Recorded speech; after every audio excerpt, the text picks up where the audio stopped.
I don't know how you managed to sneak into first class wearing that, but this ends now. Flight attendant Cheryl Morgan sneered at the two Muslim teenagers in seats 2A and 2B. Her gaze lingered on their hijabs before rolling her eyes dramatically for other passengers to see. These seats are for paying passengers only, not charity cases. 16-year-old Amina Farouk looked up from her book. Her twin sister Hannah paused mid-sip of her orange juice. Around them, other first-class passengers turned to watch. Cheryl's eyes swept over their designer luggage with an expression that mixed disbelief and disdain. She pointed toward the back of the plane with an exaggerated gesture that made nearby passengers shift uncomfortably. I don't know how you girls ended up here, but coach is that way. The twins exchanged glances. Amina quietly reached for her boarding pass. Hannah's hand moved toward her phone. Neither of them could have guessed this moment would shut down an entire airline within hours.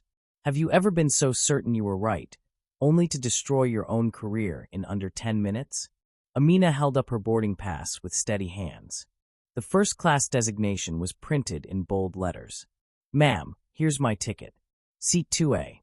Cheryl snatched it, examining it like a detective searching for a forgery, her lips curling with skepticism. This has to be fake. There's no way you could afford first class. She waved the ticket dismissively.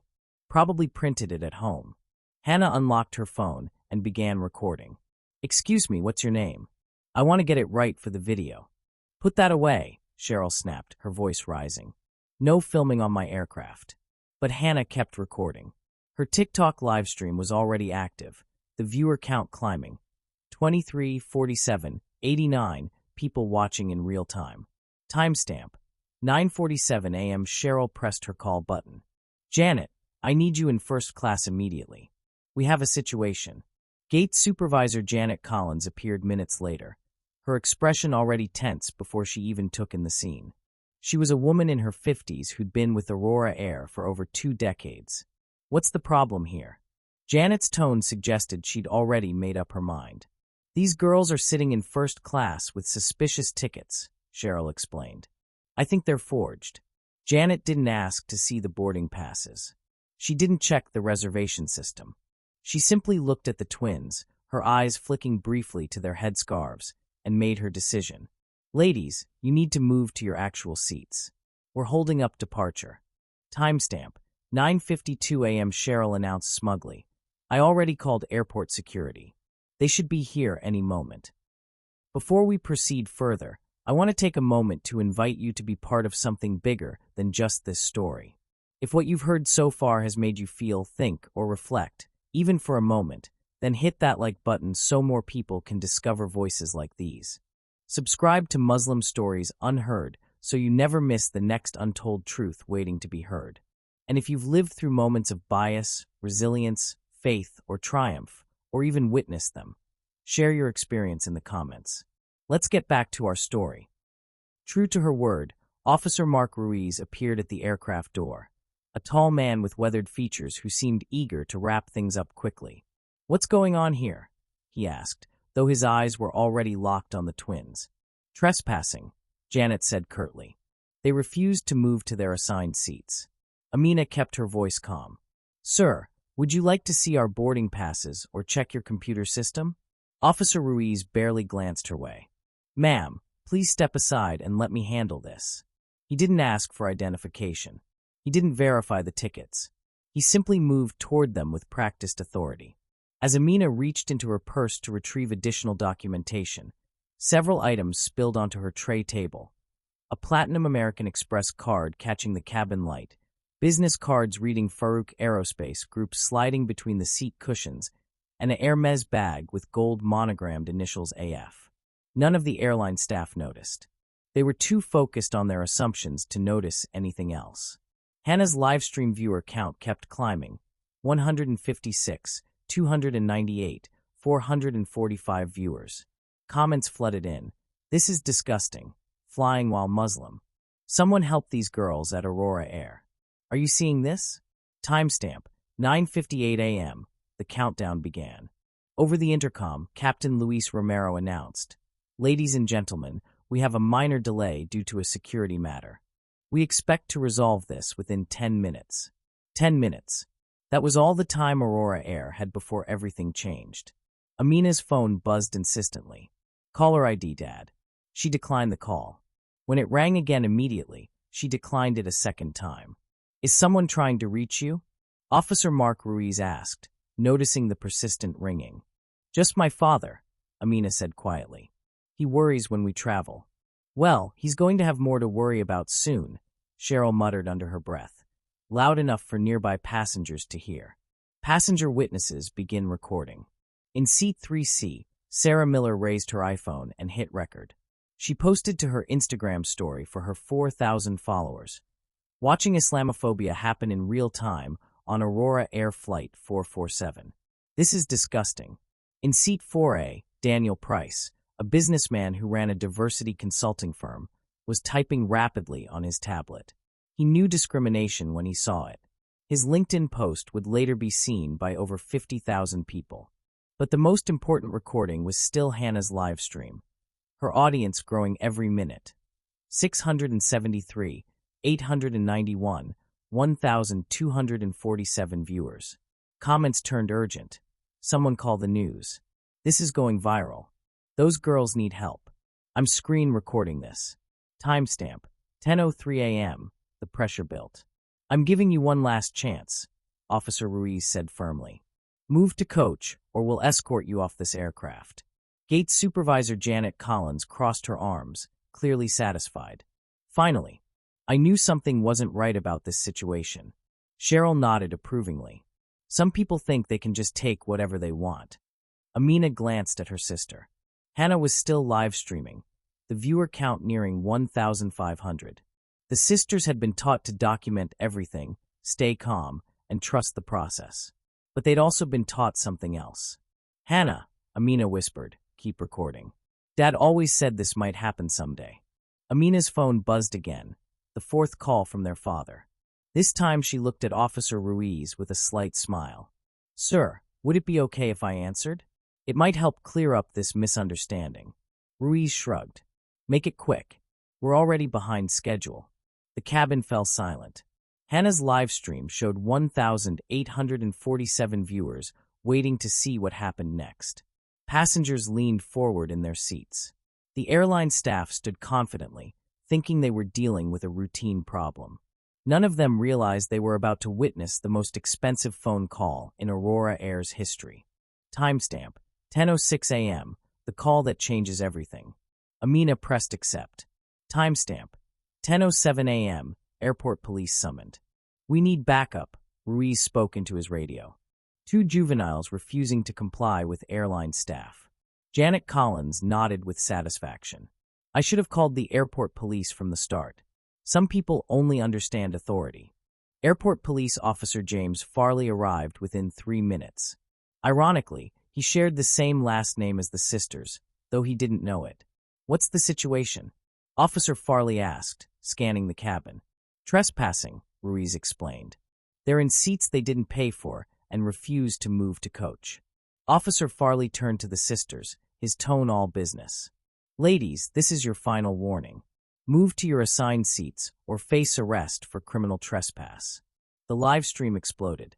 Hannah's phone showed the viewer count skyrocketing. 2, 341, 3, 156, 4,289 viewers. The comment section moved so fast it was almost unreadable. "Call the news now. This is insane. Those girls are so calm. Airport police over first-class seats? Hashtag flying while Muslim.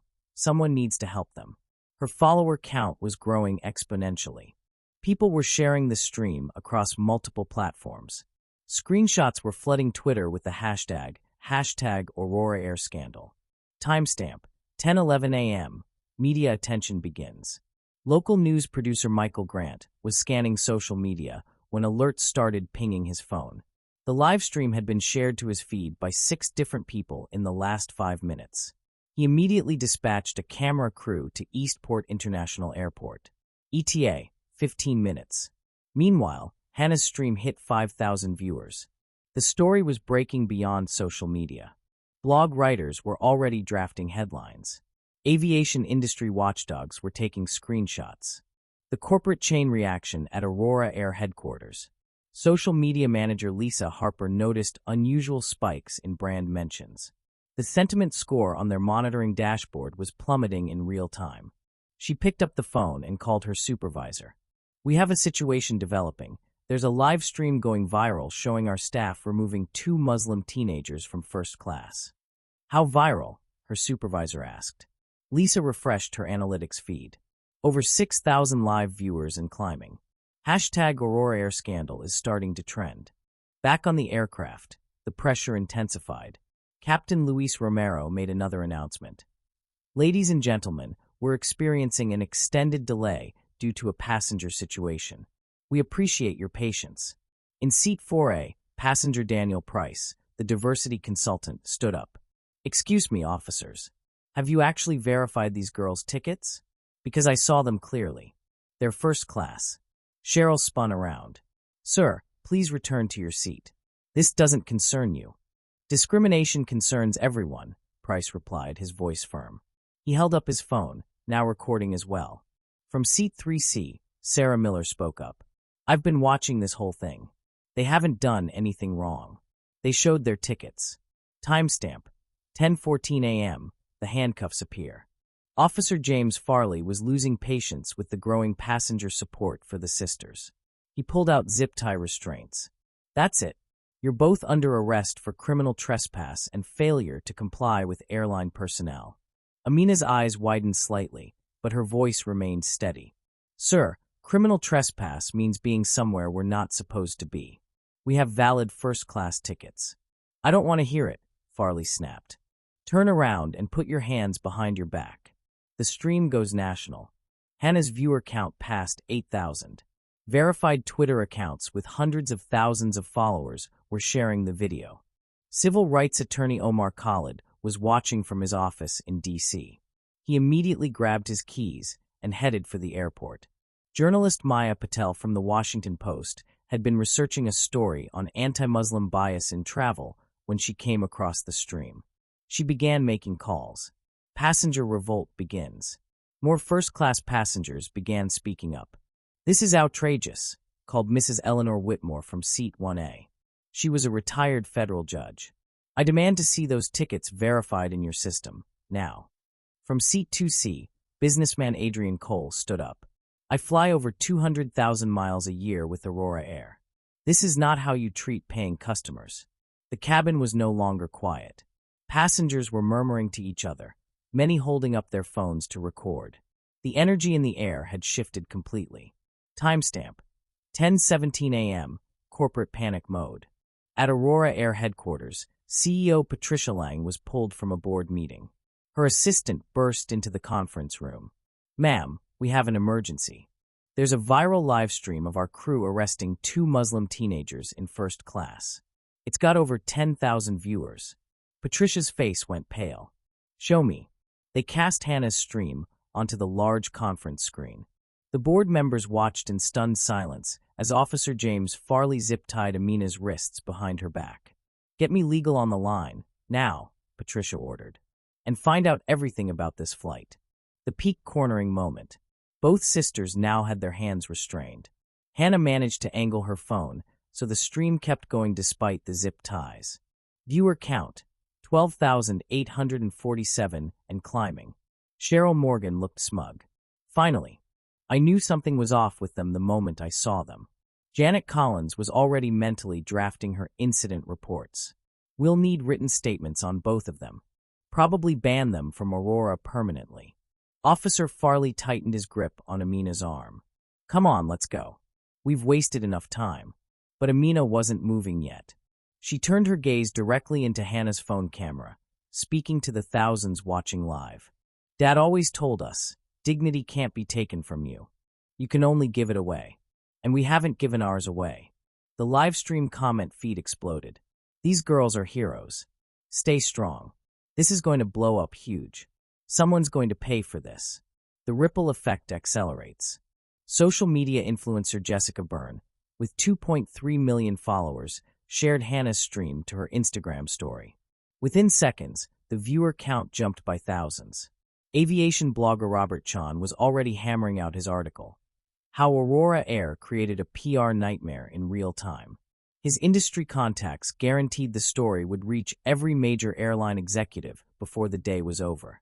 Local news anchor Maria Estevez was on her way to the airport herself. This wasn't just a discrimination story anymore. It was shaping up to be the biggest anti-Muslim profiling case she'd ever covered. Corporate emergency escalates. Back at Aurora headquarters, emergency legal counsel David Kim was frantically dialing the airport. "Get me the gate supervisor immediately. We need to stop whatever's happening on Flight 447, right now." But Janet Collins's phone was turned off. She was too focused on the problem passengers to notice her corporate headquarters frantically trying to reach her. Meanwhile, board member Jennifer Walsh was texting furiously with other executives. "Someone needs to get to that gate now. This is going to cost us millions." Timestamp, 10:19 a.m., the breaking point. Amina's phone, which had been buzzing all morning, lit up again. This time it wasn't just Dad calling. The screen showed multiple missed calls and texts. Farouk Aerospace Legal Department, Aurora Air Board member Jennifer Walsh, Office of Senator Patricia Mills. Officer James Farley noticed the constant vibration. "Someone really wants to reach you." Amina looked up at him with calm, steady eyes. "Would it be okay if I answered one call? It might help clear up this misunderstanding." Farley shrugged. "Make it quick. We're already way behind schedule." The moment before everything changes. Hannah's livestream showed 15,234 viewers. The comments were a blur of outrage and support. Screenshots were flooding every social platform. News trucks were pulling up outside Eastport International Airport. Corporate executives were in emergency huddles. Legal teams were already activated. And in the cabin of Flight 447, every passenger waited to see what would happen when Amina Farouk finally answered her phone. Officer Farley reached over to help her tap, except with her hands zip-tied behind her back. As the call connected, every passenger, every crew member, and over 15,000 livestream viewers heard the voice that would change everything. Timestamp, 10:21 a.m., the call that breaks the system. "Amina, sweetheart, are you okay? This is Dr. Imran Farouk, CEO of Farouk Aerospace Group." The cabin went dead silent. Farley's grip on Amina's arm slackened. Janet Collins's confident posture faltered. Cheryl Morgan took an unconscious step backward. Even the chat on Hannah's livestream seemed to pause, as if 15,000 people were collectively holding their breath. Then chaos. The name hit the cabin like a thunderclap. Farouk Aerospace, the company that supplied and maintained a majority of the nation's commercial jet engines. Farley's hand froze on Amina's zip-tied wrists. Janet's expression crumbled. Every airline executive knew that name. Every aviation professional understood the consequences of crossing that company. Cheryl didn't fully grasp it, but the sudden shift in everyone's body language told her something catastrophic had just happened. The phone call that stopped time. Amina's voice stayed perfectly calm despite her restraints. "Hi, Dad. We're fine. Just experiencing some confusion about our seating arrangements." Dr. Farouk's voice carried clearly through the phone's speaker, reaching every passenger in first class, and the 16,842 livestream viewers watching in real time. "Confusion? Amina, are you still on Aurora Air Flight 447 to Chicago?" "Yes, sir. We're in our assigned first-class seats, 2A and 2B, but the staff seems to think our tickets are invalid."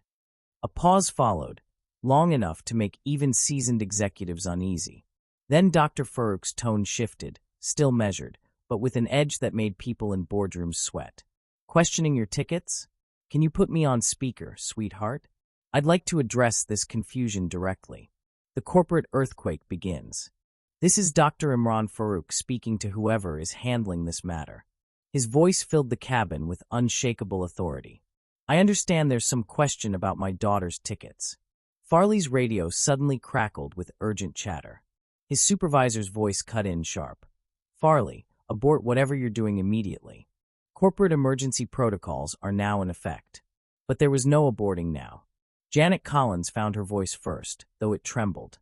"Sir, we were simply verifying their documentation per standard protocol." "Standard protocol?" Dr. Farouk's tone was the kind used in congressional hearings, polite but lethal. My executive assistant booked those tickets 3 weeks ago. First-class seats 2A and 2B. Confirmation number AU7749FAG. The purchase was $4,200 on our corporate American Express Centurion card. Would you like the full transaction details? The live stream explosion. Hannah's viewer count shot past 18,000. The comments became a flood of recognition and outrage. Holy, that's Farouk Aerospace. Those are his daughters. This airline just signed its own death warrant. Someone's losing their job tonight. Industry insiders flooded the chat with context. Farouk Aerospace services 60% of the commercial fleet. Exclusive contracts with every major carrier. They can ground an airline overnight. Stock futures are about to tank. The corporate web revealed. Dr. Farouk continued with methodical precision, each word carrying billion-dollar implications. Janet, I assume you're the supervisor. Let me give you some context about Farouk Aerospace Group's relationship with your employer. Janet Collins managed a week, yes, sir, while frantically signaling the crew to step back. We currently maintain 9 Aurora Air aircraft under our primary service contract. That's 73% of your operational fleet.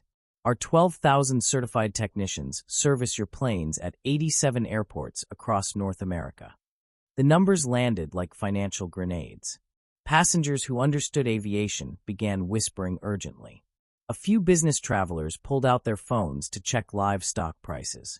Our annual maintenance contract with Aurora is valued at $340 million, Dr. Farouk continued evenly. And that's just for standard services. The industry connections deepened. Dr. Farouk paused, letting the weight of his words hang in the pressurized air before he went on. Farouk Aerospace also holds specialized contracts with you: avionics upgrades, emergency maintenance, regulatory compliance. Combined value, $847 million annually with Aurora alone. Cheryl Morgan was no longer smiling. The scattered business cards on Amina's tray table, Farouk Aerospace Group, suddenly made terrible sense. She had humiliated the daughters of the man who could ground every Aurora aircraft in America. I should also mention, Dr. Farouk added, that I serve on the Federal Aviation Administration's Safety Advisory Board. I chair the International Aviation Maintenance Standards Committee. And next week, I'll be testifying before Congress on airline safety protocols and industry accountability. The realization cascades. Officer Mark Ruiz was already stepping back toward the aisle, his radio alive with multiple urgent messages instructing him to disengage immediately. Airport Police Officer James Farley was staring at his radio in disbelief. His commanding officer's voice came through, clipped and unambiguous. Abandon current operation. Do not engage further. This is now a corporate diplomatic incident. In seat 3C, Sarah Miller had switched her phone to her own Instagram livestream. I'm witnessing the most expensive customer service disaster in aviation history, she told her followers. The legal framework emerges. Dr. Farouk's tone never wavered. Our service agreement with Aurora includes several clauses relevant to this situation. Section 12.3 addresses discrimination incidents involving any Farouk family member or employee. He let the words hang for a long moment. Any verified bias incident triggers immediate contract review. Section 15.8 covers termination penalties. If Aurora ends our agreement, you owe $50 million in early termination fees. If we terminate due to a proven discrimination violation, there are no penalties to us. Janet Collins was now visibly shaking. She understood mathematics. Losing Farouk Aerospace Group would cost Aurora Air nearly $900 million in contracts, plus $50 million in penalties, and the impossible task of finding replacement maintenance services in an industry where Farouk held most of the keys. The passenger testimony. Retired federal judge Eleanor Whitmore rose from seat 1A, her voice carrying decades of courtroom authority. For the record, she said, I witnessed this entire incident. These young women presented valid first-class boarding passes. They were polite, cooperative, and entirely appropriate. The discrimination was blatant, unprovoked, and documented. Businessman Adrian Cole nodded vigorously. I recorded the entire interaction. The bias was obvious from the staff's very first words. These girls did absolutely nothing wrong. Sarah Miller held up her phone. My Instagram story about this already has 500 shares in 10 minutes. People are furious about what they're seeing. The media avalanche. The livestream viewer count surged past 22,000. Major news outlets were now monitoring Hannah's stream for breaking coverage. CNN's aviation correspondent tweeted in real time, "Breaking: Farouk Aerospace CEO's daughters discriminated against by Aurora Air." Industry sources calling this a catastrophic corporate failure. Aviation Week magazine began preparing an emergency digital edition. The Wall Street Journal's transportation reporter was already on the phone with Aurora's investor relations department. The network effect. Dr. Farouk continued his methodical dismantling of the airline's position. Farouk Aerospace doesn't just service Aurora. We maintain fleets for Delta, American, United, Southwest, and JetBlue. Combined annual contracts, $2.8 billion. The implications were staggering. One documented discrimination incident could send shockwaves through the entire aviation industry. We employ 47,000 certified technicians worldwide. Our safety certifications are required for FAA compliance on 73% of North American commercial flights. The personal stakes. Dr. Farouk's tone softened slightly, revealing the father beneath the CEO. But beyond the business implications, these are my daughters, 16 years old, traveling alone to visit their grandmother. They've been flying since they were toddlers. They know more about aircraft safety than many airline employees. The emotional weight shifted in the cabin. This was no longer just corporate warfare. It was about two Muslim teenagers being humiliated for their faith and appearance. Amina and Hannah have never caused a problem on any flight. They're honor students. They volunteer at aviation museums. They're considering careers in aerospace engineering. Judge Whitmore's eyes glistened. "Sir, your daughters have conducted themselves with remarkable grace and dignity throughout this ordeal." The corporate panic spreads. At Aurora Air headquarters, CEO Patricia Lang was in full crisis mode. Emergency alerts were flooding her phone. "Ma'am," her assistant reported breathlessly, "our stock is already down 4% in after-hours trading. The live stream has 25,000 viewers. Industry analysts are calling this a nuclear PR disaster." Legal teams were scrambling. Crisis management consultants were being brought in. Board members were demanding emergency meetings. The documentation trail. "I should also mention," Dr. Imran Farouk added with clinical precision, "that this incident has been extensively documented. Multiple passenger videos, a continuous live stream, airport security camera footage." The live stream comments erupted with legal predictions. "This is going to be a textbook case. Evidence everywhere, no way they can deny it. Career-ending for everyone involved. Our legal team will require all of that footage," Dr. Farouk continued. "Not for litigation alone, but for industry training. This will become a case study in catastrophic customer service failures." The countdown intensifies. "I note it's now 10:31 a.m., Dr. Farouk observed calmly. "When I gave Aurora Air 1 hour to resolve this appropriately, I meant exactly that. You have until 11:31 a.m. to demonstrate you understand the gravity of this situation." Officer James Farley was now cutting the zip ties with trembling hands, desperate to undo his role in the disaster. Janet Collins was quietly crying, aware that her 20-year career was ending on a live stream watched by tens of thousands. Cheryl Morgan stood frozen, finally comprehending that she had just destroyed her aviation career in the most public way possible.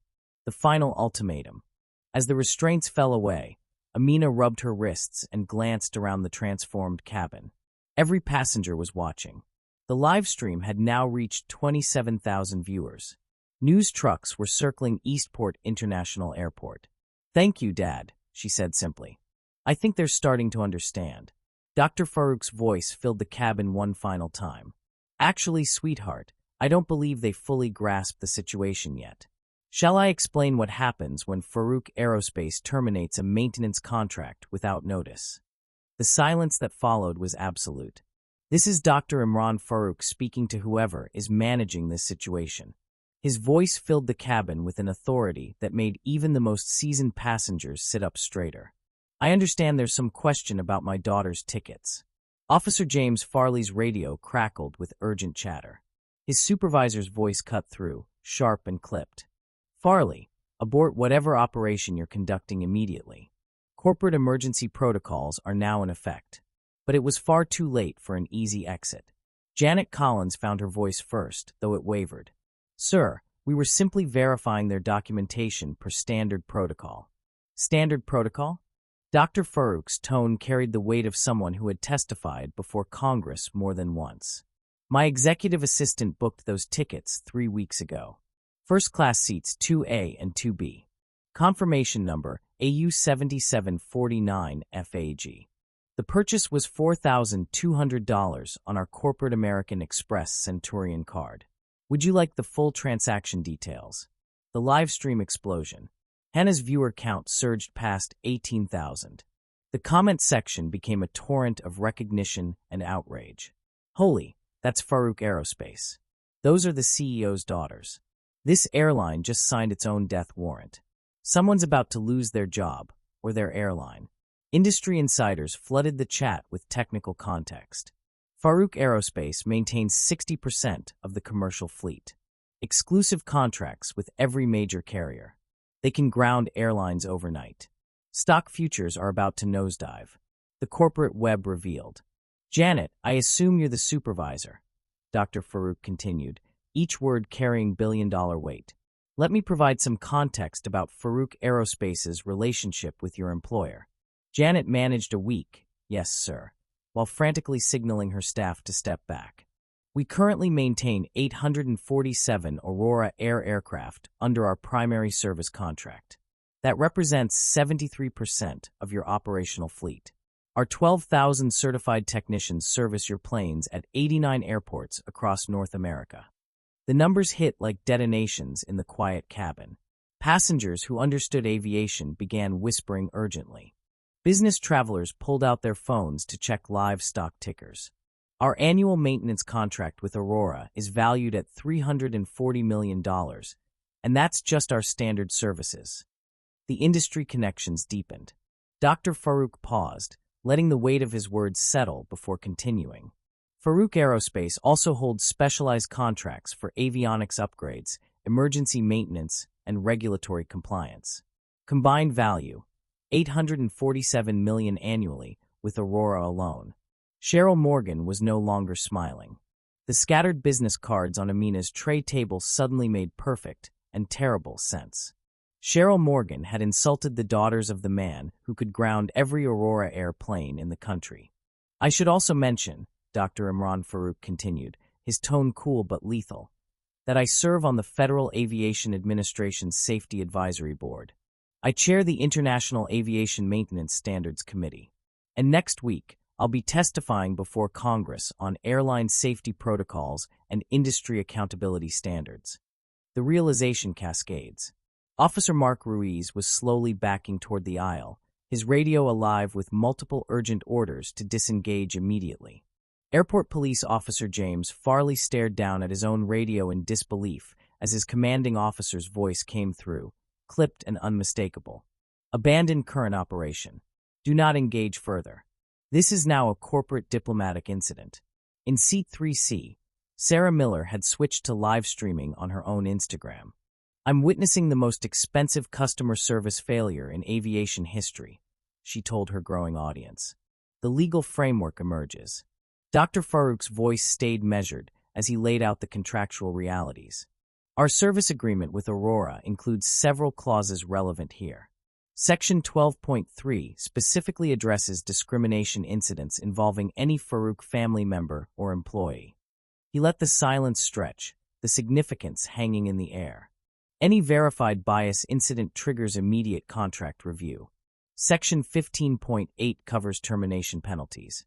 Should Aurora choose to end our relationship, they owe $50 million in early termination fees. If we terminate due to a confirmed discrimination violation, there are no penalties to us. Janet Collins was now visibly shaking. She understood the math. Losing Farouk Aerospace would cost Aurora nearly $900 million in contracts, plus the $50 million in penalties, and the impossible task of finding a replacement maintenance provider in a market they dominated. The passenger testimony. Retired federal judge Eleanor Whitmore stood from seat 1A, her voice carrying decades of courtroom authority. For the record, I witnessed this entire incident. These young women presented valid first-class boarding passes. They were polite, cooperative, and entirely appropriate. The discrimination was blatant, unprovoked, and fully documented. Businessman Adrian Cole nodded firmly. I recorded the entire interaction. The bias was obvious from the very first words spoken by staff. These girls did absolutely nothing wrong. Sarah Miller raised her phone. My Instagram story about this already has 500 shares in 10 minutes. People are furious about what they're seeing. The media avalanche. The livestream viewer count surged past 22,000. Major news outlets were now actively monitoring Hannah's feed for breaking coverage. CNN's aviation correspondent was tweeting in real time. Breaking. Farouk Aerospace CEO's daughters discriminated against by Aurora Air. Industry sources calling this a catastrophic corporate failure. Aviation Week magazine was already preparing an emergency digital edition. The Wall Street Journal's transportation reporter was already on the phone with Aurora Air's investor relations department. The network effect. Dr. Imran Farouk continued his measured, systematic breakdown of the consequences. Farouk Aerospace doesn't just service Aurora. We maintain fleets for Delta, American, United, Southwest, and JetBlue. Combined annual contracts totaled $2.8 billion. The implications were staggering. One documented act of discrimination could ripple across the entire aviation industry. We employ 47,000 certified technicians worldwide. Our safety certifications are required for FAA compliance on 73% of North American commercial flights. The personal stakes. Dr. Farouk's voice softened slightly, revealing the father behind the CEO. But beyond the business implications, these are my daughters, 16 years old, traveling alone to visit their grandmother. They've been flying since they were toddlers. They know more about aircraft safety than many airline employees. The emotional weight swept through the cabin. This wasn't just corporate warfare anymore. It was about two Muslim teenagers being humiliated because of their faith and appearance. Amina and Hannah have never caused a problem on any flight. They're honor students. They volunteer at aviation museums. They're considering careers in aerospace engineering. Judge Eleanor Whitmore wiped her eyes. Sir, your daughters have conducted themselves with remarkable grace and dignity throughout this ordeal. The corporate panic spreads. At Aurora Air headquarters, CEO Patricia Lang was in full crisis mode. Emergency alerts were flooding her phone. Ma'am, her assistant reported breathlessly, our stock is already down 4% in after-hours trading. The live stream has 25,000 viewers. Industry analysts are calling this a nuclear PR disaster. Legal teams were being mobilized. Crisis management consultants were being contracted. Board members were demanding emergency meetings. The documentation trail. I should also note, Dr. Farouk added with surgical precision, that this incident is thoroughly documented, multiple passenger recordings, continuous live stream footage, and airport security video. The live stream comments exploded with legal certainty. This is a textbook case. Evidence everywhere. No way they can deny it. Career ending for everyone involved. Our legal team will request all footage, Dr. Farouk continued, not solely for litigation, but for industry training. This will become a case study in catastrophic customer service failures. The countdown intensifies. I note it's now 10:31 a.m., Dr. Farouk said.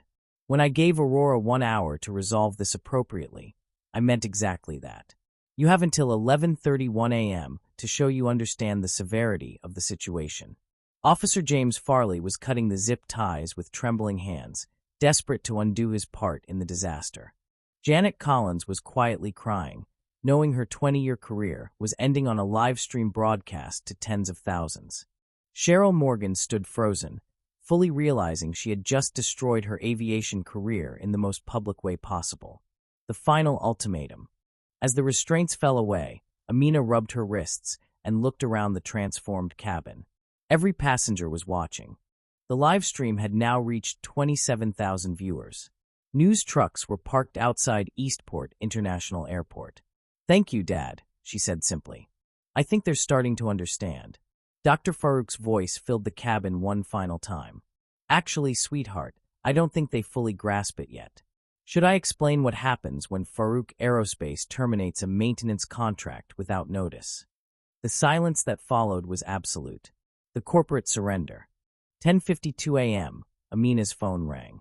Dr. Farouk answered immediately. "This is Patricia Lang, CEO of Aurora Air," came the voice of corporate defeat. "Dr. Farouk, I am calling to personally apologize for the unconscionable treatment your daughters received today." The livestream viewer count had hit 37,000. Everyone was witnessing corporate accountability unfold in real time. "Ms. Lang," Dr. Imran Farouk said evenly, "I appreciate your call. Are you prepared to implement the reforms we discussed?" "Yes, sir," Patricia Lang replied. "All of them. Immediately. Immediate consequences." 10:54 a.m. Flight attendant Cheryl Morgan is hereby terminated, effective immediately, CEO Lang announced over the phone speaker. Gate supervisor Janet Collins is suspended pending investigation, but will most likely face termination. The cabin fell silent. Careers were ending in real time. Aurora air security personnel involved in the incident are being reassigned, Lang continued, and will undergo mandatory anti-bias training. Officer James Farley, still on the aircraft, nodded grimly. His supervisor had already informed him about career development opportunities in another department. The public apology. "Dr. Farouk, I am prepared to issue a public statement taking full responsibility for this systemic failure. Would your daughters be willing to accept my personal apology?" Amina looked at Hannah, then spoke clearly into the phone. "Ms. Lang, we accept your apology, but apologies without action are just words. We want to see the changes implemented." "You will," Lang replied firmly. "Starting today, systemic changes. First," she announced, "the Dignity Assurance mobile app will launch within 48 hours. Passengers will be able to report bias incidents instantly, with direct escalation to executive leadership." The livestream comment section exploded with approval. Real-time accountability. This should be industry standard. Technology fighting discrimination. Second, Lang continued, mandatory monthly anti-bias training for all customer-facing employees. No exceptions. Failure to complete training will result in immediate suspension. The financial commitment. Third, we are establishing the $5 million Farouk Aurora Diversity Scholarship Fund today. Our legal team is drafting the paperwork now. That fund will change lives, Dr. Farouk said. "Ms. Lang, make sure it reaches students who face the same barriers my daughters faced today." "Absolutely. We are partnering with leading universities and Muslim community scholarship programs to identify recipients." The oversight structure. Fourth, an independent oversight committee will be formed, composed of civil rights leaders, community representatives, and aviation industry experts. Dr. Omar Khalid from the American Muslim Civil Rights Center has agreed to chair the committee. This wasn't corporate lip service. These were serious people with real authority. Fifth, we will implement a real-time bias monitoring system across all flights. Complaint patterns will trigger automatic investigations. The legal framework. Sixth, our legal department is drafting binding anti-discrimination clauses for all employee contracts. Any verified bias incident will result in immediate termination. Dr. Farouk's voice carried clear satisfaction. Approved. Accountability must have consequences. "Yes, Dr. Farouk, I understand completely," said Patricia Lang. "We're also adding bias incident reporting into every employee's performance review." The industry impact. Dr. Farouk, Lang continued, "I've already spoken with the CEOs of Delta, American, and United. They're implementing similar reforms proactively. The industry transformation was happening in real time. One incident aboard Aurora Air Flight 447 was reshaping aviation customer service nationwide. The Airlines for America Trade Association is fast-tracking industry-wide bias prevention standards," Lang said. "Your daughter's experience is driving systemic change." The congressional connection. "I've also spoken with Senator Mills and Congresswoman Walsh," Lang added. "They've requested a briefing on our reforms for next week's congressional hearing. They specifically asked that Amina and Hannah be invited to testify about their experience. Would they be interested?" Both sisters nodded eagerly. Hannah spoke into the phone. Yes, ma'am.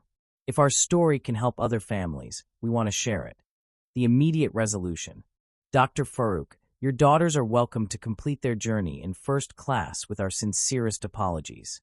Captain Luis Romero will personally ensure their comfort for the rest of the flight.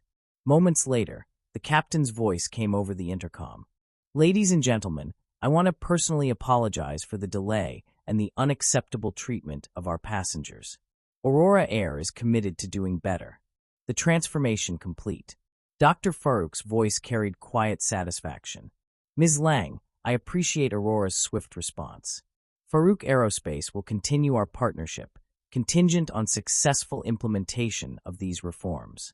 You have my personal guarantee, Dr. Farouk. This will never happen again. The livestream victory. Hannah turned her phone to face herself and Amina. This is what accountability looks like. Not just apologies, but action. Real change. Thank you to everyone who witnessed this and shared our story. The comments poured in. You two are heroes. This is how you create change. Your parents raised you right.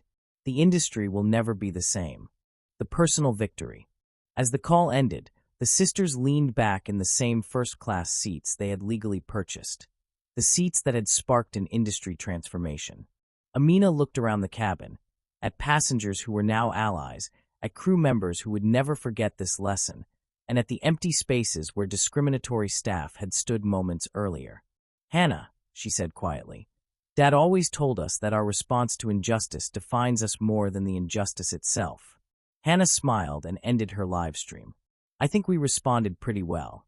The aircraft prepared for takeoff, but the industry would never be the same. 6 months later, the lasting impact. The Farouk sisters didn't just catch a flight that day.